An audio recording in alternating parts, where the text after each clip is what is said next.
പ്രിയപ്പെട്ടവരെ, ചിലതൊക്കെ നമുക്ക് മനസ്സിലാക്കാൻ പ്രയാസമാണ്, ചിലരെയൊക്കെ മനസ്സിലാക്കാനും പ്രയാസമാണ്.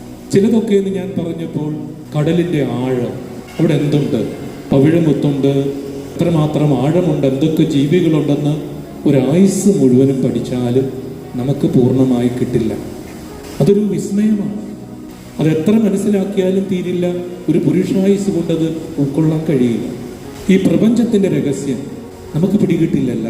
കുറച്ചൊക്കെ നമ്മൾ അവിടുന്നും ഇവിടുന്നും ഒക്കെ മനസ്സിലാക്കുന്നു എന്ന് മാത്രം.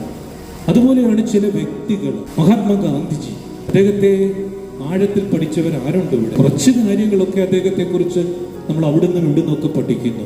അതിനപ്പുറമൊന്നും നമുക്ക് എത്താൻ കഴിയില്ല. സ്വാമി വിവേകാനന്ദൻ, ടാഗോർ, മദർ തെരേസ, ഇവരൊക്കെ എവിടെ നിൽക്കുന്നു? കുറച്ച് കാര്യങ്ങൾ പുറത്തുനിന്ന് നമ്മൾ അറിയുന്നത് മാത്രം. ധന്യൻ മാറി വാനിസ് പിതാവും അതുപോലെ ഒരു വിസ്മയ വ്യക്തിത്വമാണ്.